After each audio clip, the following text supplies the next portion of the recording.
after what could just be described as insane ignorance, stupidity, and pretty much like lack of brain cells. I think here we are. We're finally here. I did what most people fear most. And this is not death. This is not just being sad, nothing. I fear sitting down and recording an entire audio or video or some kind of content and then realizing after that the microphone was off. And that just happened to me. So I've spent the last 17 minutes just talking to a dead microphone and thinking, oh, yeah, this is amazing. So I'm just going to try and reclaim what I can from what I talked about. But it definitely does feel weird talking about something you talked about before. It's like watching a movie again. It's just not the same, you know? The first time there's always a sauce, and the second time it's just gone. So I'm just going to try and sauce it as much as I can. Today I'm talking about DreamWorks, the company that makes Pixar look a little bit like, oh man, we are in competition here, and just makes Disney just look like Disney. I mean, Disney is pretty much dead. Like, who watches Disney anyway? But I did grow up on animation. I love animation. I love movies. I love cartoons. I grew up on like all sorts of things. And I know sometimes it's hard to realize that DreamWorks is actually not Disney. And some of their movies, it's very easy to confuse them because Disney has such a huge brand that anything that is just Disney is sometimes like, anything that's animation, sometimes it's just like confused to be, oh, this is a Disney movie. Or like if you show a parent who probably has no idea of what you're talking about, they just be like, oh, you know, oh, that's just a Disney movie. I will name some of the movies. Just look them up here that DreamWorks have made. They do some incredible movies, and most of their characters are always you can think of them as like outcasts or people who are just like considered like the whole idea of DreamWorks, I guess, is to make these characters in animation at least who you can relate to emotionally and just like socially. Like you can be like, okay, I can see why they're like that. Think about Spirit, the horse, very very emotional movie.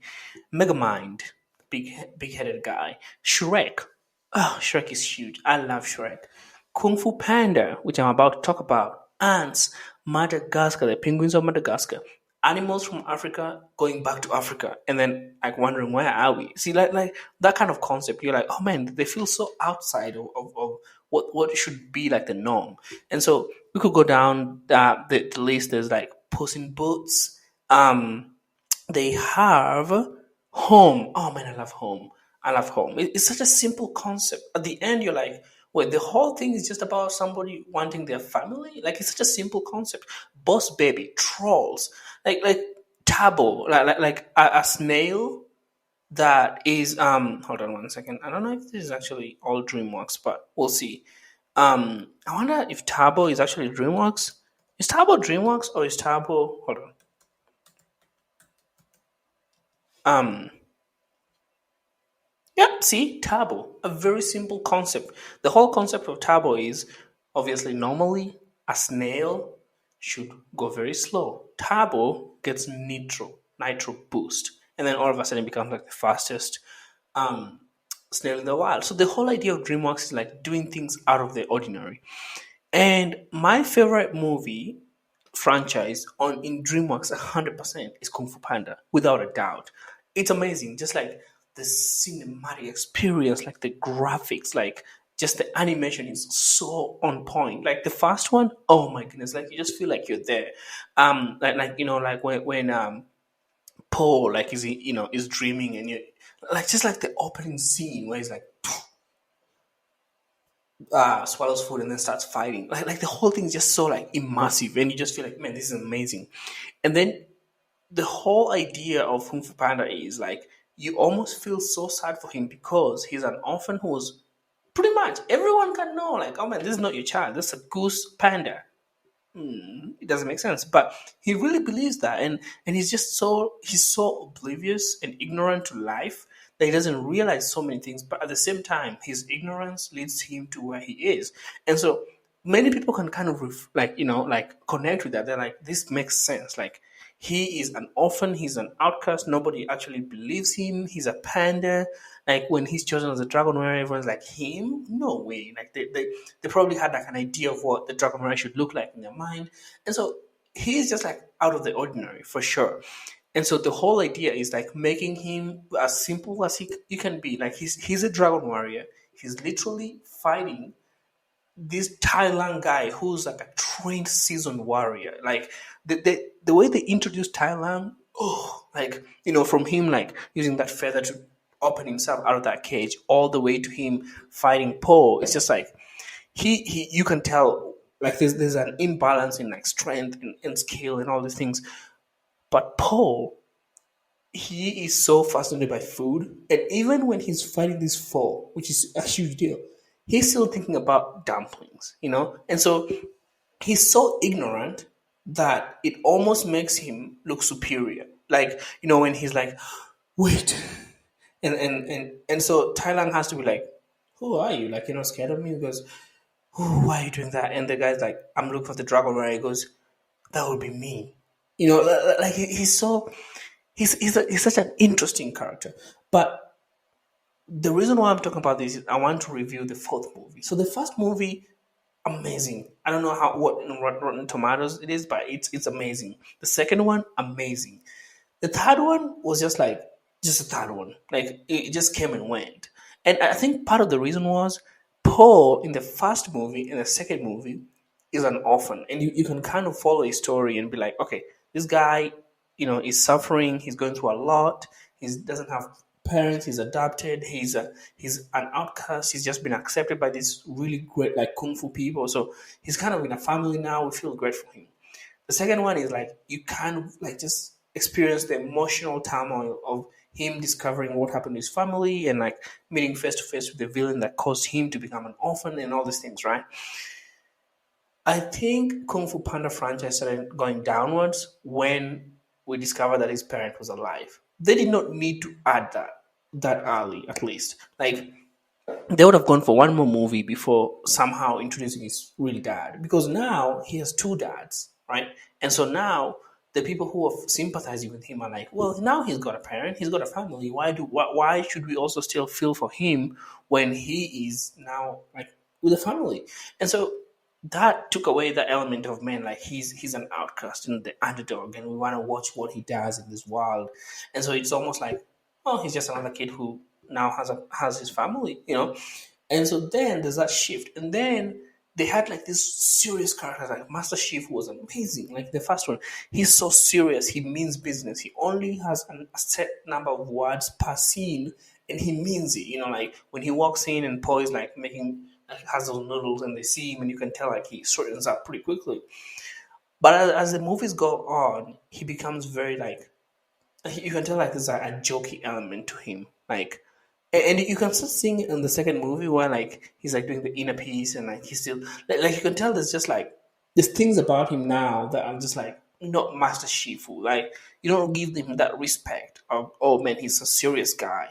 And so that element has kind of gone away, and then like he was kind of hurt by Tai Lang, and now he doesn't really have a purpose, and so he's just there. And then Uguay, of course, like shouldn't have died in the first one. I'm so against him dying in the first one because he could have at least gone for two more movies before dying. Like he died too prematurely. Prematurely. That's weird.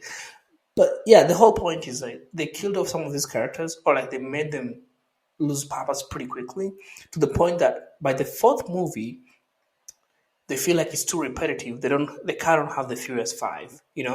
And so now you're like, what's the direction they're taking now? Because they kind of omitted all the other guys that made Kung Fu Panda Kung Fu Panda. Like when I heard that they didn't have any of those people till like a scene in the end, I was so mad because the chemistry between Tigress and Poe makes the whole thing. Tigress is like all this serious and will only eat a do, and like just like insanely like great at what she does. And then Poe is just like the Joker, and she kind of keeps him in line, and they all keeps each other in check. But now it's like it's just, where are they? You're kind of told where they are. It's just like these directors. I don't know what happens to directors. Movie directors start overthinking things so much that they just overcomplicate everything. The whole idea of DreamWorks is make this character who's an outcast something he's not supposed to be and then go with it, right? But now you're coming back into like the more complicated where like, oh, he has two parents and like I wouldn't be surprised if they add somebody else who's like just like, oh man, like oh Thailand never really died, he's back. You know, and they actually did bring Thailand back in this fourth one. Spoilers. And so I just feel like DreamWorks has reached the end, sadly, with Kung Fu Panda. There's no way they can get themselves out of this hole. Like they can't. And the one criticism I have now, this movie is great. It's amazing. The only criticism I have with Kung Fu Panda 4 is the villain. When you watch the trailer, and I think this has been the theme with 2024, the trailers of movies are greater than the movie themselves. Like, for example, Napoleon. When Napoleon was brought around, you think, oh my God, it looks amazing. But then when you watch it, you're like, kind of like, the only movie that lived the trailer is Dune. Dune, the trailer was amazing. The movie was amazing. And so now, Kung Fu Panda, when I saw the trailer, I was like, oh man, this chameleon must be amazing. And then you kind of see the chameleon and you're waiting for that, like, for that scene where she does something so extraordinary. You're like, oh yeah, she needs to die. I didn't see anything. Like, she turned into like this big elephant and scared someone down the stairs, and that was it. Like Shen as a villain, the peacock literally blew people with cannons. Like that was what he does. So you're like, oh man, he's terrible. He has to go. He was conquering the world in a very evil way. Tai Lang was just a master, like kung fu person. Like you could tell his heart was dark, and so it was very personal. So was Shang. Shang caused Paul to not have parents. So there was like there's a deep story within it, and so you can be like, okay, I see why he's doing this.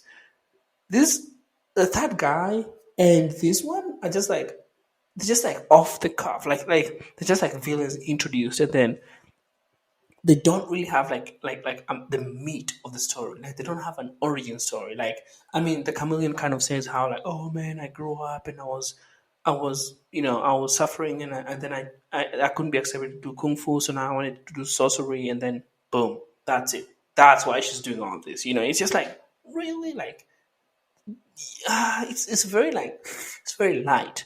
And then I expected the chameleon to be like, oh, like really terrible, like doing really terrible thing. She didn't really do anything terrible. Like she did turn and like take over the city, but really, like there wasn't really anything that she did that was like so bad. Like she was scary, yes, but really, I mean, Shan was scary and he did terrible stuff. So I feel like with the villain, they just like they couldn't find anything else. This chameleon was just like, oh, a chameleon like can shift. So yeah, let's make it the chameleon. And then let's make the chameleon take someone else's powers and then fight. And even the fight scene was very simple and just done so quickly. And then like the way the chameleon lost was also like you couldn't tell that the chameleon lost. Like with Thailand, you saw in his face when that guy goes Scottish, like you can tell he's like, oh no, how did you land that? Oh Shen, like when Shen loses and Paul is throwing all those things, you can tell like when they're losing.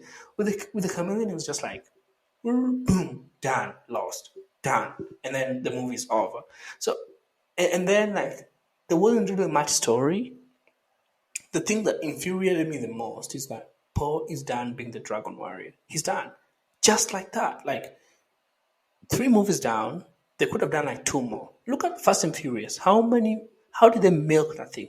To the end where like 7 movies down, Fast and Furious started dying with the eighth film. Seven films. 7 was amazing.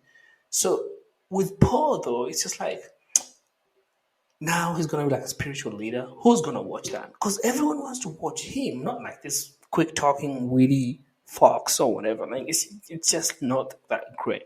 And you could already tell that was going to be the Dragon Warrior, and you're just like, like what's the point? So yeah, I do think on a scale of 1 to 10, I'll just give it like a 4. I don't even know what the Rotten Tomato is. Let me just check, but it's not that great, I'm sure. It was just done. Well, it wasn't done that great, and as somebody who, yeah, 72. That's pretty impressive. But I I do feel like they did put a lot of effort into like the of course like the graphics and the motion like pictures and all these things. The animation was great, but other than that, like um it was just not that great. It pales in comparison to the other three. It's just not that great. So anyway, I hope I'm really curious to see where they go with it. But I think they've shot themselves in the foot with this one, trying to hurry up Paul to be like a some kind of like like wise guy when he's the funny guy. Like how does he just change to be wise? He's not, you know. And then like quickly introducing like a new Dragon Warrior, and then like taking away the Furious Five and making Master Shifu funny and just terrible villains. I think it's kind of done. So yeah, I think DreamWorks has kind of messed this one up. But anyway, I don't know. Let me know what you guys think. That was I really love Kung Fu Panda, and it's sad that that's how it's ending for it. But guys, that's just how the cycle of movies in Hollywood and how sometimes people just overcomplicate things. But anyway, well, that was my rating of Kung Fu Panda, and have a great day. Bye.